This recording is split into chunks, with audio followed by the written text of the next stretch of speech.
Hello, my name is Jeremy Klemin, and I'm going to read from a short story by Gustavo Pacheco called Natural History from his collection Some Humans, which was published in 2018. So, a bit about the manuscript first. When I was started looking for a manuscript to translate, it was in my head looking for something that felt like that would capture a sense of place that was eminently Brazilian, whatever that means. When I read natural history for the first time, I was kind of immediately upset because I knew that I had to translate it, but the last thing I wanted to be doing was translating a story about New York that effectively had nothing to do with Brazil. Um, but I so quickly fell in love with Pacheco's voice, his humor, compassion, and just the limitless curiosity of the collection. So, the story Natural History is about a controversial curatorial decision in a museum and how a society undergoing rapid change responds to it, and it was recently published in Agni 94. On a rainy Monday at the beginning of April, Thomas Manning led me to the elk so that I could more closely examine them. I had mentioned that I found the elk especially appealing, and he asked me if I'd like to touch them. Like many children who grew up in New York, I'd already wandered through the various passageways of the Hall of North American Mammals countless times with my class, my parents, or a girlfriend. But this was to be the first time so close to the beloved lifeless beings. The hall was closed for repairs, and the glass panels had been removed from the displays. I reached out and touched the brown fur of the masked ruminant in front of me. Up close, the elk was so realistic I couldn't help but shiver. "Look in its mouth," Manning said. I looked inside. It seemed like something was moving.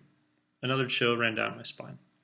Manning laughed, surprisingly robust for someone older than 90, and said, "I'll tell you the secret, but take another look first and see if you can figure it out." I looked again. When I tilted my head, something moved. "There's a mirror at the back of its mouth," Manning said before I could take a guess. The mirror reflects ambient light, which brings out the elk's enormous teeth and creates the illusion that it's alive. It's a simple trick, but it is effective. When I was young, we didn't have all the technology you see today. We had to get creative. Nowadays, people think that computers are the only answer to everything. But there's no magic in computers. I think magic only exists when the work is done by hand, when it's the work of a true craftsman. Things just aren't the way they used to be, which is why they brought me in. 4 years ago, the University of Michigan's Museum of Natural History decided to remove from its permanent exhibitions 14 scale models representing the daily life of the indigenous peoples of the Great Lakes region around the time of their first contact with whites.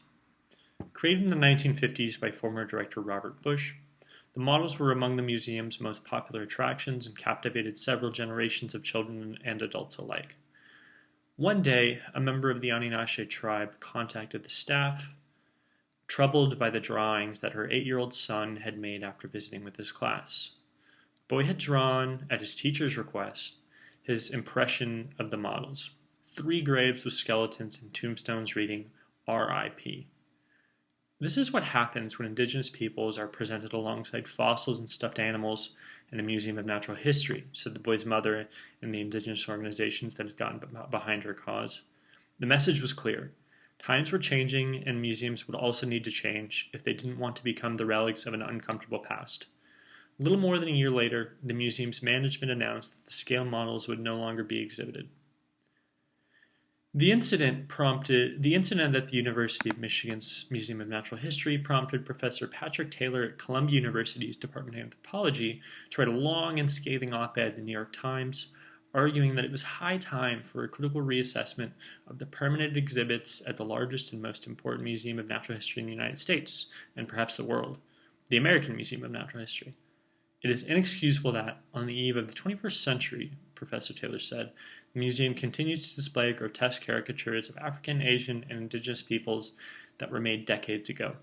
Professor Taylor was especially incensed by the dioramas, realistic, three-dimensional models with full-scale figures and a detailed reconstruction of the natural environment, including large hand-painted backgrounds and replicas of plants and rocks. Exotic peoples like the Maasai from Kenya and the Mbuti pygmies from the Congo are displayed in the same way as stuffed elephants and rhinoceroses. What kind of message does this send to our children? Asked Professor Taylor. Why are there human beings in a museum of natural history? Why are humans and animals being presented in the same way, as if the difference between nature and culture were insubstantial and just a matter of degree? Why are there dioramas of the Mbuti pygmies, but not of the French, or the Germans, or, while we're at it, the Americans? Is Mbuti society any less complex than French, German, or American society? And I'll stop there. Thanks so much.